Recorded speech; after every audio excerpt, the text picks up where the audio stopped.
All right. testing, 1, 2, 3.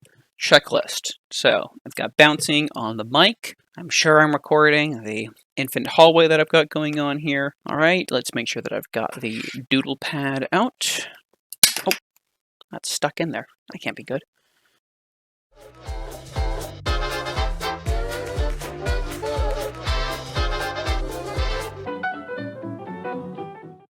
Since the core lessons of this exercise are similar to its predecessor, I'll just skip the recap on why balls are so important and talk about something a little niftier, how the ball's arc looks when adding a second dimension. Now, if math is your thing, feel free to read up on how all this works. But at the end of the day, all your audience cares about is believing what they see. With that in mind, it seems there are two common arcs for us to pick from. The first looks like a mountain because it takes into account air resistance and drag. The second looks like a hill because it's bouncing in a vacuum.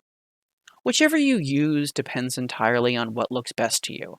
As far as I personally am concerned, animation is storytelling first, believability second, and accuracy third. All three are important to me as an artist, but in descending order. And if you feel differently, or the same, let me know in the comments. So, I mentioned in my introduction video that I had already tried the first 3 exercises. So today we're going to look at the bouncing ball across the screen that I did before, see what we can learn from it, and then we're going to do it again in some sort of a different way.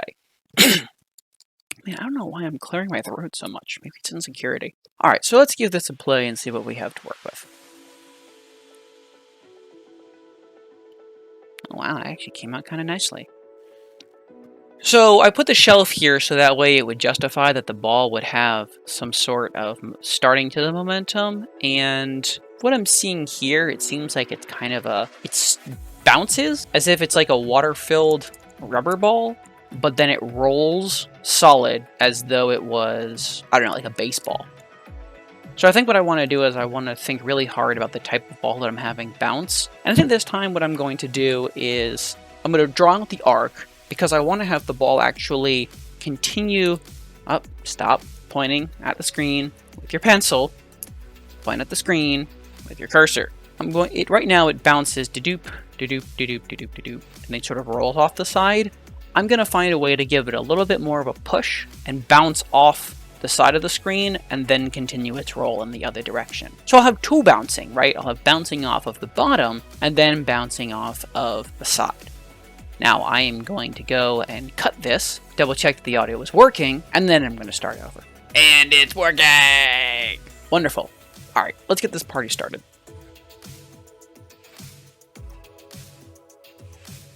So on my timing chart layer, what I want to do is get a rough drawing of the shelf that my ball is going to fall off of, and also the arc that I want it to follow. So that way I have a reference to keep in mind. Oh, I should make a new shelf layer. I should do that too. Now in order to do the shelf, this one I have yay long and justifies the ball making yay amount of momentum to acquire yay amount of distance. So this time I want to do a shelf of yi long, so that way it gives me yay momentum for a yaw distance. If I ever built a shelf like that, my father would be disappointed. Let's see what's a believable arc to work with. No, it feels like, let's see, if I come down and then I immediately start falling, it seems like right here is actually where I want to land.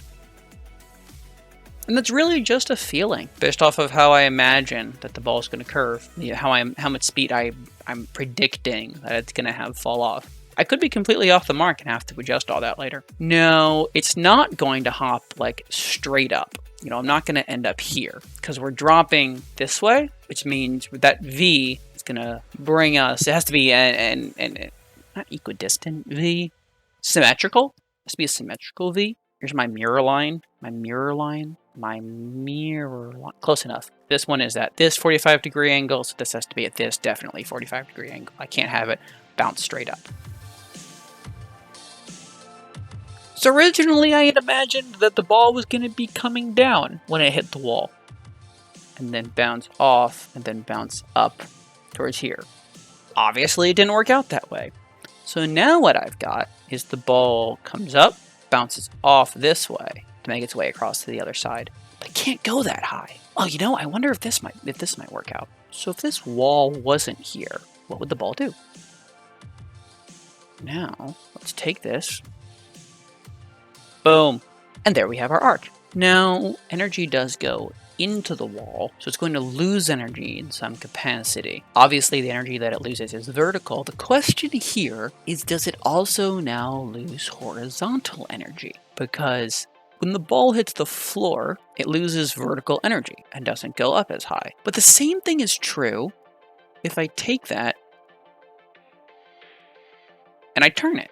When the ball hits a vertical point, it also therefore logically should lose horizontal energy, right? So that means I should actually lose some horizontal energy. I wonder how that'll end up looking. We'll test that out and see how that goes. Man, I am so paranoid about this now. Nothing stopping me from using a reference.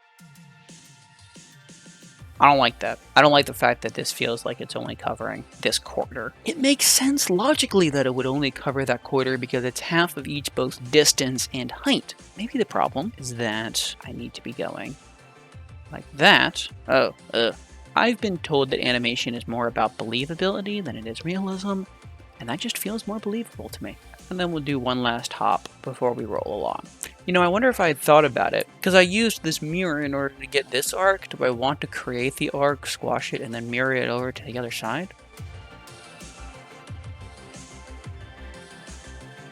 I mean, it's darn close. Not that either of these are particularly accurate. The red one does have nice loops, though. Alright, I'm going to keep the red one then. Now I have to decide what kind of ball that I want to use for this. A baseball is not going to have that much squash and stretch to it. A beach ball is not going to cover that much distance just off of rolling off the shelf. Bowling ball is going to definitely have the weight to cover the distance. Maybe a rubber ball. Lacrosse, like a lacrosse ball. It's rubber, so it definitely has the bounce. You know, have the stretch.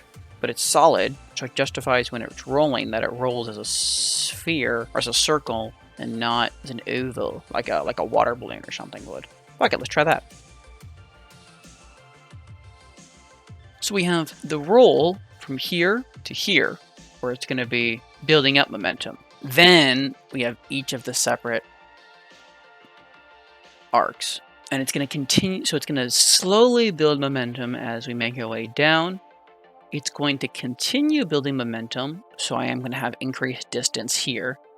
And then, of course, we all know how these arcs go. It's just, instead of doing them vertically, I'm going to be doing them horizontally and vertically. 2 dimensions. Level up. Oh my god, that's the best I've ever done on a first try. Oh, I never did a timing chart. Got ahead of myself. I don't think it's really necessary to do a timing chart for something like this because it's just the ball building up speed. But I'm going to do it anyways because I would rather be in the habit of doing things right. And my man Taniko was telling me about making bonus charts inside.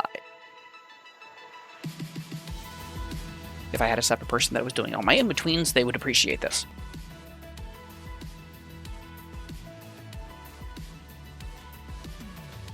Okay, I'm getting really tired of having to delete all of these, so I'm going to make each of these separate blank frames. What? I thought I deleted them. Leave it to me to fuck up making blank frames. No, see, now I've already reached my back point. I didn't do my halves right. At some point in here, in this, I messed that up. Where did I screw up? Right, that's halfway. This one needs to move over.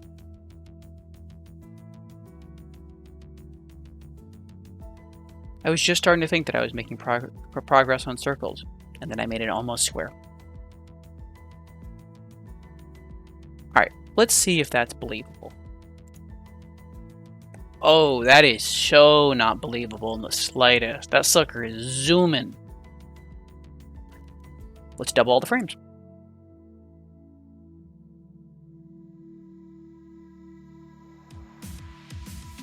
Alright, and now we're going to put a frame between everything. Hopefully that extra distance will make it have a little bit more of a slow roll into action. Whoa, wrong way. And now I'm going to draw the ball in the exact same spot for 5 frames. Does it feel a little bit more believable? It does. But it still feels like it's going too fast. Zoom. Zoom. Like around here, it just feels like it's shooting out. So now I'm trying to think, would it be better? Is there any other technique that I wanna do? What if I doubled the amount of frames again? Hell, I don't lose anything by trying. Oh, this is gonna take a second.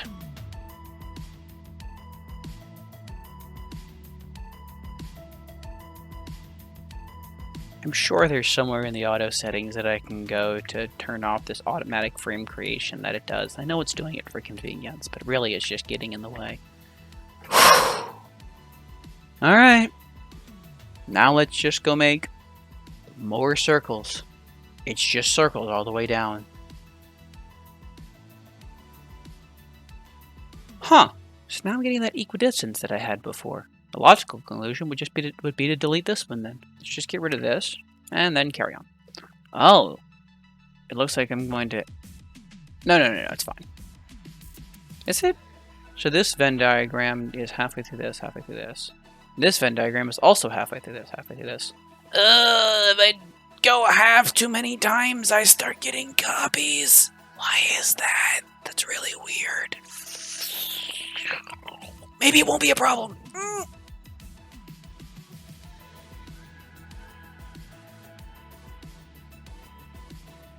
Man, this is a lot of frames of just drawing the ball in one spot. Let's see if I skip out on these extra frames here, because it's just the ball in the same spot. It's not doing anything. I don't benefit by drawing all this. It's just longer that the ball stays in the same spot.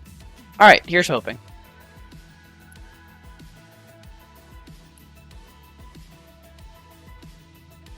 This slow in is really nice. I still feel like I'm getting a bit more zoom at the end than I want. You know, I was worried about having those 5 equidistant frames, but what if I toss that back in there?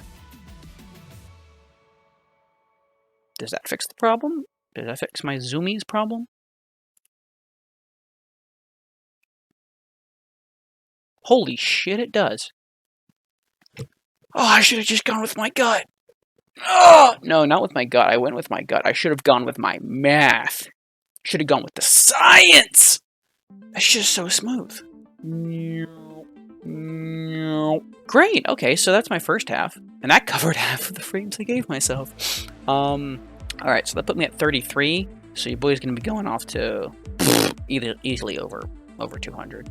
I'm a bank on that. I'm a bank on about 200. I completely just made that number up. It's probably going to be like 150, but I'm going to give myself the benefit of the doubt here. Cut the timeline here. And get the timeline for the next part. So we are starting on frame... Oh, actually, no. I do want to cut the timeline here because I learned that the last frame of the the final frame of the last frame segment is going to be the first frame of the next frame segment. So I might as well just start my new timeline here on the last frame, which is going to be 33.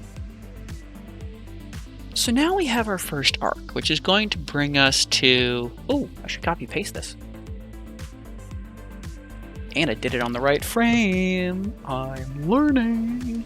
We're going to this point. With the amount of momentum that I have gained getting to here, I think I want to judge the speed based off of where it is by... I'm going to judge from this halfway point where it really picks up speed. So it takes 1, 2, 3, 4, 5 frames. Oh yeah, I can scroll. Ooh. It takes 5 frames to cover this distance.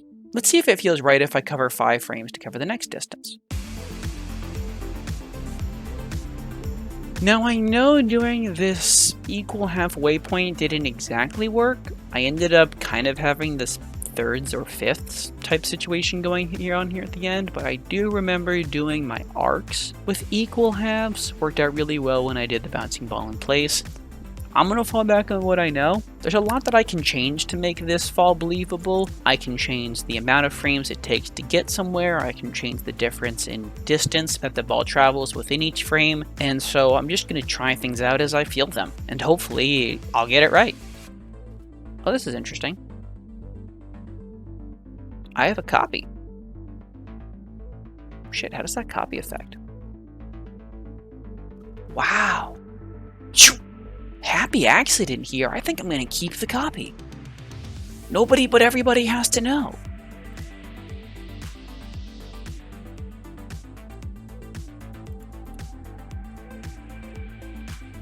Oh, now you can really see it.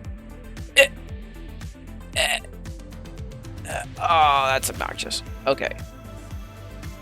Ah, that's why. Went back and double checked. I'm missing a fella.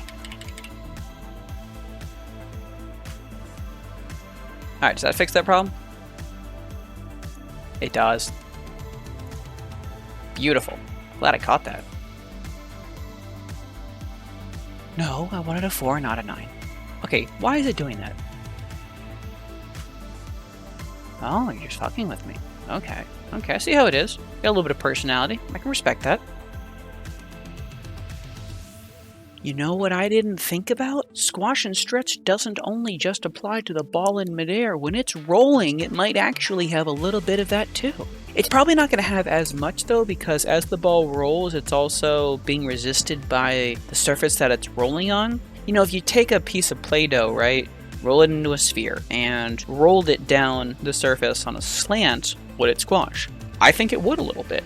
Not that much, because I think that the force applied by the surface is going to actually push against the squashing nature of the ball.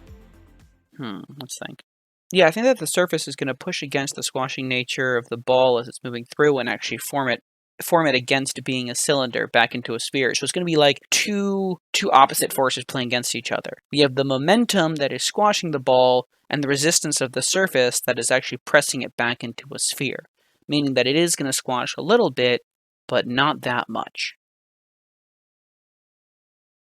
God, I wish I had paid more attention in physics, but maybe I paid attention just enough to think about that, and it wouldn't have occurred to me if I had it. So let's give that a shot. I think I can just grab all the spheres and stretch them a little bit with the squishy tool. Might have to tilt them a little. Alright, I'm going to use the mouse for this. Doing this with the stylus is going to be so obnoxious.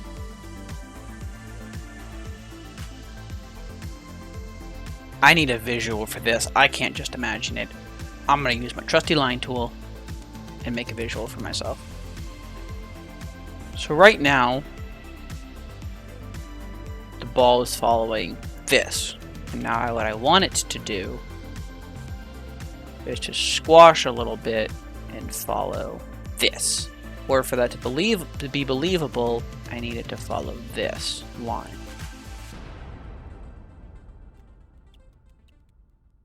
Which it doesn't, because this isn't straight, which means this shelf would have had to have been straight. Does that mean I have to redo everything now?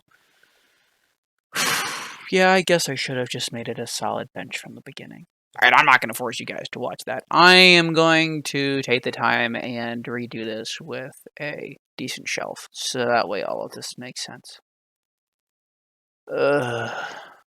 Wait! I made the shelf on a different layer. I can just create a new shelf and then drag all the individual frames up and just squash and stretch all the individual frames so that way they fit. Okay, now you all are going to have to suffer through this.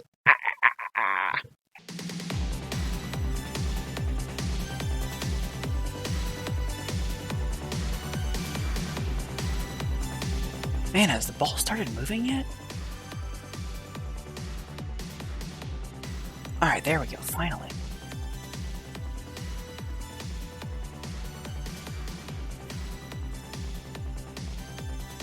Oh, I don't remember if I did that one, but good job. Alright, so lesson learned. When you make a foundation for yourself, because you're animating on solid objects, just make a decent foundation from the get-go. If you're going to be drawing an object that's walking or rolling on a flat surface, just give yourself a flat surface to work with. It doesn't have to look artsy-fartsy. It'd be a straight line in the final product anyways. Might as well just make it a straight line now, so that way you can get everything right. So let's go over that and make sure that it looks decent. Besides the fact that it's freaking out, yeah, no, it's fine. Great, now we're gonna make that squash arc.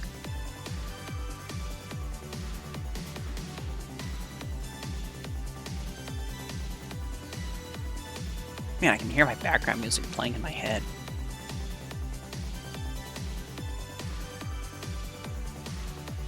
I'm just kind of getting a feel for how much it squashes.